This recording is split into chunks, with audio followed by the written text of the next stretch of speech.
한다고 그러니까 이런 느낌으로 말한 것 같아. 뒤에 있대, 뒤에 있대. 알았어. 그래서 좋아하지 말래. 그래서 지금 컷한 중이었어. 오케이, 컷. 그래서 안녕하세요. 안녕하세요. 서울대학교 정치외교학부 18학번 송디 2번대 문감독 이 작가입니다. 입니다. 아, 좀.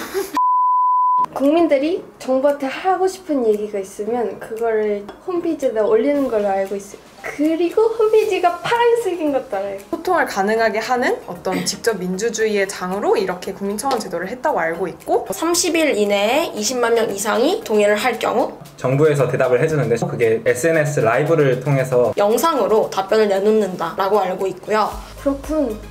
그렇대요. 디스패치 폐간을 요청합니다. 이번에도 한 건 했잖아. 그쵸. 이번 1월 1일에 아 제니가 1월 1일에 나온 거구나. 강서구 PC방 살인 사건. 또 심신미약 피의자입니다.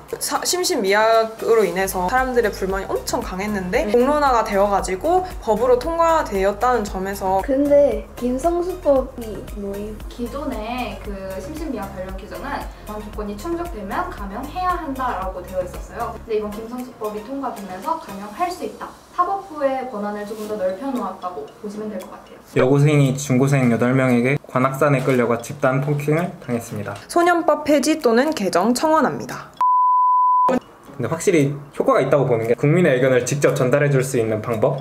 지금 상황에서는 국민청원이 제일 효과가 있지 않았나 싶어요. 사람들이 이 제도를 통해서 정치적인 효능감을 느끼고 정치적인 의사 표현에 잘 참여하지 않았던 사람들도 그렇게 하게 만든다는 점에서 변화를 이끌어냈기 때문에 정부에서 한 정책 중에 내가 진짜 제일 잘 알고 있는 거 이거. 그래서 뭔지 어쨌든 이게 의견의 집결지로 기능을 했고 민의가 여기에 모였고 그걸 두 개의 큰 국가기관에서 같이 수렴할 수 있었다는 거에서 되게 큰 의의가 있었다고 생각을 하거든요. 김성수법도 그렇고 윤창호법도 그렇고 그런 것들을 어쨌든 변화를 만들어냈기 때문에 법 같은 경우에는 이게 청와대에서 하는 게 아니라 국회에서 하는 건데 약간 청와대에 확 몰린다고 너무 다 통과되고 이런 거는 앞으로 좀 조심할 필요는 있지 않을까 싶어요. 그러니까 정부가 이렇게 반응을 해준 거는 좋은 것 같지만 약간 좀 해놓은 말들을 보면 그냥 강화, 확충 이렇게 돼 있으니까 추상적이라고 생각할 수 있을 것 같아요. 청원이 왔으니까 이제 대답해야 돼서 나온 것 같은 대책도 생각보다 꽤 있고 그런 거 있잖아. 뭐 이런 부분이 있고 저런 부분도 있지만 이런 부분도 있고 저런 부분도 있어 답이 없습니다. 약간 이런 식으로 답을 내는. 그 토론 준비할 때 보면 짱 좋을 것 같은 느낌? 약간 쟁점을 다 정리해줘. 모다 아울렛 명절 휴무, 월 정기 휴무. 이거 사장님한테 말하는 게 조금 더 빨랐지 않았을까? 왜 이런 걸 작가가 아니야? 이 작가? 싸우나요? 이 작가? 이 작가야? 아, 근데 사장님한테는 못 말했을 수도 있지. 그래. 사장님이 좀 잘못하긴 이건 그 노동자 권리를 제대로 보장 못해. 근데 그럼에도 불구하고 이게 청원 게시판에 올라올 만한 일인가는 조금 문재인 대통령님 생신 축하드립니다. 축하드립니다. 빠바바바. 야, 아니 나도 문씨잖아. 보고 계시죠? 너무 TMI네요. 동의한 사람도 꽤 많은데? 12,000명? 너무 귀엽다. 아 청원이 아닌데 청와대에 보낼 게 아닌. 아 청와대에 보낼 건 맞구나. 청와대 청원 사이트는 대체 왜 있는 겁니까? 약간 바로 어퍼컷을 날려버렸네요. 그래서 첨부 링크로 생일 축하 청원 서울대학교 성적 입력 시 바로 공개되게 해주세요. 검은별. 이거 야야야. 진짜 이거 진짜 에타에서 이거 있냐? 찍었어. 이미 벌써 알 것 같아. 잠깐 누르고. 김희영 교수님 그죠? 사랑합니다. 사랑합니다. 진짜. 성적을 입력하고 공개를 안 하는 거잖아. 아 약간 진짜 물어보고 싶어 교수님한테. 어머 지금 분노했어. 뭐 이게 썰이긴 하지만 그래도 뭐 학생들의 성적 컴플레인을 받지 않고 싶다 화가 나. 약간 속이 까매져. 진짜. 까만 편인가? 그래서 국민청원을 이렇게 자기 집 사랑방 드나들듯이 사랑방 손님? 우리 동네 사랑방. 왜냐면 어디 가야 될지 모르겠고 근데 또 여기 와서 청원을 하자니 맞는 주제가 아니. 그것도 내가 아무리 화가 난다 하더라도 그 청와대에서 나서서 답변을 해줘야 될 일은 사실 아니잖아. 그래서 아까 우리가 얘기했던 거 있잖아. 김성수법도 사실 어떻게 보면은 이거는 국회의 청원 게시판을 찾아가야 되는 이야기였을 수도 있어. 그리고 사실 참고 자체도 부족한 점이 있는 게 국회에도 청원이 있는데 국회 청원 같은 경우에는 청원을 하려면 국회의원의 소개를 받아서 국회를 가서 청원을 해야 되는 거야. 뭐야? 그럼 다른 데도 소통 창구가 좀 많아졌으면 좋겠다는 생각이 있어. 맞아. 황교안, 양심이 조금이라도 있으면 이 세상을 떠나라. 황교안 그때 궁금증이. 그때? 그때.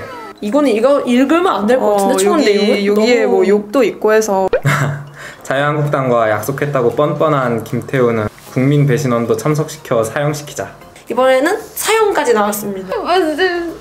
좀 당황스러워요. 내용 좀 충격적인데? 바닷속으로 수장시키라고 하는데 네이버와 다음의 차이. 이게 뭐야? 오스트레일리아에서 양쪽 지식백과에 검색해보면 왜 넣은 건지 그 자체를 모르. 내가 봤을 때 이 사람이 심심해. 시험 기간이다. 시험 기간. 바로 그랬지. 비방성 청원 이런 것까지도 표현의 자유의 영역으로 그 생각을 해줘야 될 것인가 아니면 제재가 필요한가. 아니 비방글이 약간 오버한 것 같아. 비판과 비난은 다르잖아. 근데 이거는 청와대 게시판의 문제가 아니고 어디서라도 이런 식의 비방 발언은 사실 용납이 될 수 없잖아. 그런 건 확실히. 청원 쓸 때 그 써있어 막 비방하지 마세요. 청와대 청원 게시판에 그 명시가 되어 있다고 하더라고. 뭐 지나친 명예훼손성 그런 청원이라든지 아니면 비방성 발언 이런 것들은 삭제될 수 있다. 뭐 그런 거에 대해서는 조금은 제재가 필요하지 않을까? 표현의 자유라는 게 아무 말이나 해도 된다가 아니잖아. 이제 그래서 그 위더피플 그거는 마음대로 게시물을 올릴 수가 없어. 동의 150명을 먼저 받아야지만 그 게시물을 올릴 수가 있는 거야. 근데 이미 정부가 자유로운 소통 창구를 표방한 이상에는 그 말은 별로니까 거르고 이 말은 괜찮으니까 듣고 이거는 말이 안 돼. 이거는 제재는 불가능해. 제재는 불가능하기 때문에 필요한 거는 이제 개인의 자기검열이 아닌가라는 생각이 들어요. 청와대 게시판에 올라가야 하는 것들은 기본적으로 사회적 합의가 필요한 사안들인 거잖아. 청원을 할 때는 생각할 필요는 있을 것 같아. 제가 알고 있는 정부의 몇 안 되는 정책 중 하나예요. 그래도 잘 이루어지고 있는 것 같고요. 그래도 국민들이 올바른 방법으로 이걸 많이 쓰면 좋을 것 같아요. 좋은 제도는 잘 아직 활용합시다. 고칠 게 많긴 하지만. 맞아. 국민 청원 제도에 대해서 이번에 한다고 했을 때 되게 반가웠어요. 우리 영상의 취지 자체가 정치와 좀 더 쉽게 다가가고 싶다라는 거였는데 어쩌면 그러한 역할을 또 해주고 있는 플랫폼으로서 국민 청원의 제도에 대해서 얘기할 수 있는 기회가 있다는 게 되게 좋았고, 내가 생각하는 건 이거야. 국민청원 제도는 굉장히 좋은 도구야. 그렇지만 그 도구가 어떻게 쓰이냐, 그러니까 이게 좋은 펜으로 쓰이냐 아니면 이게 던지냐는 사실 이게 쓰는 사람에 따라 달렸다고 생각하거든. 좋은 도구지만 그러니까 쓰는 것은 결국 시민이다 라는 게 내 생각이야. 그냥 무작정 폐지해야 된다, 무작정 괜찮다 보다는 맞아, 어떻게 맞아. 잘 고쳐나갈 잘 것인가. 고쳐나가자. 뚝딱뚝딱. 뚝딱뚝딱? 딱 한마디만 더 하자면 그래도 확실히 좋은 제도인 것 같고 이게 제대로 효과를 보려면 좀 언론에서도 같이 힘써주면 좋을 것 같아. 특히 답변에 대한 기사가 없으니까 이 청원이 효과를 보려면 피드백이 있어야 되는데 그 피드백을 일반 사람들은 잘 접하지 못하니까. 결론이야 우리? 결론이야. 하나 둘 셋. 없애주세요.